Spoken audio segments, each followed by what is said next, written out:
Hello दोस्तों, स्वागत है आज की मेरे इस वीडियो में। आज मैं आपके लिए ले आया हूँ वार्षिक परीक्षा 2023 कक्षा 11 हिंदी साहित्यिक पेपर। बहुत लोगों का कमेंट आया था कि आप हिंदी साहित्य का भी पेपर दिखा दीजिए, किस तरीके से आता है, आप अपने स्कूल से लेकर के दिखा दीजिए। तो मैं आज अपने स्कूल से लेकर आ गया हूँ ये हिंदी साहित्य का पेपर, और इसके मैं टिक द करेक्ट बता दूंगा, और इसके लॉन्ग आंसर इस वीडियो में मैं बताने वाला नहीं हूँ।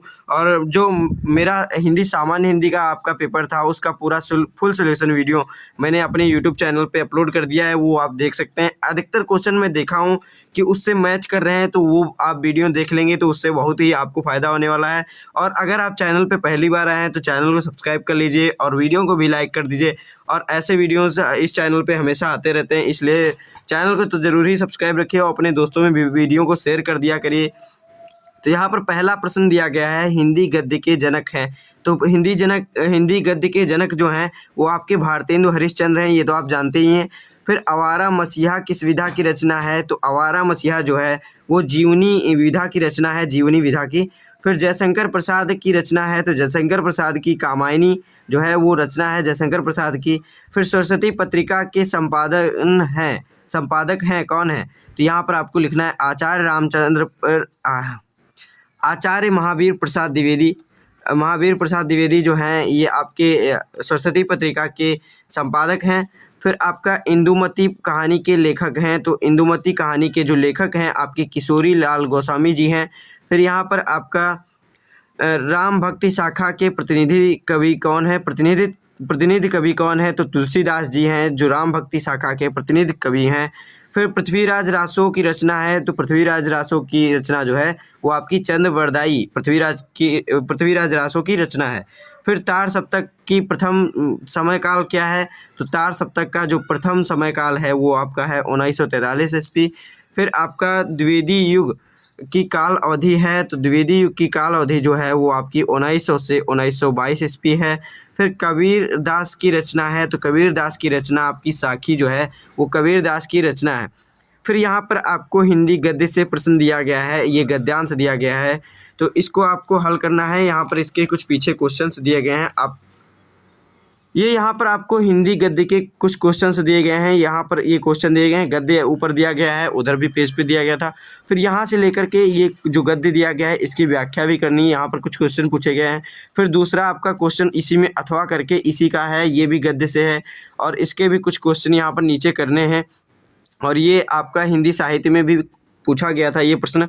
और फिर नीचे आपका हिंदी पद्य खंड से आ जाता है, और यहाँ पर एक आपको पद्यांश दिया गया है, इसका फिर इसके बारे में कुछ क्वेश्चंस पूछे गए हैं, यहाँ पर आपको उनके बारे में बताना है।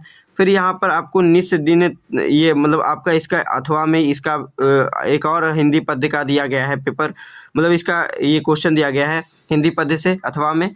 फिर यहाँ पर आपका इसी के कुछ क्वेश्चंस पूछे गए हैं हिंदी पद्य से, ये आप देख लीजिए। फिर चौथा प्रश्न आपको यहाँ पर दिया गया है, एक कवि या फिर मतलब कवि और लेखक दोनों के यहाँ पर दोनों प्रश्न दिए गए हैं, कवि और लेखक के दोनों के जीवन परिचय और साहित्यिक परिचय लिखना है 80 वर्ड में। फिर आपको कथानक के आधार पर बलिदान अथवा आकाशदीप कहानी के सारांश लिखना है, जो आपका बलिदान और आकाशदीप कहानी है उसका सारांश लिखना है। फिर आपको स्वपठित नाटक के अनुसार आन का मान नाटक की प्रमुख विशेषताओं का उल्लेख करना है, आन की मान नाटक जो है उसका उल्लेख करना है। फिर हिंदी संस्कृत खंड से आपको ये क्वेश्चन पूछे जाते हैं, इसका हिंदी अनुवाद करना रहता है। तो यहाँ पर एक प्रश्न ये पूछा गया है, फिर अथवा में दूसरा प्रश्न पूछा गया है।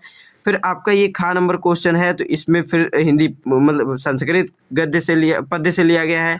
तो इस तरीके से ये आप देख लीजिए, इस तरीके से है। फिर आगे आपके निम्नलिखित में से किन्हीं दो प्रश्नों को संस्कृत में अनुवाद करना है यहाँ पर, तो ये क्वेश्चन आपको दिया गया है, इधर फिर देख लीजिए।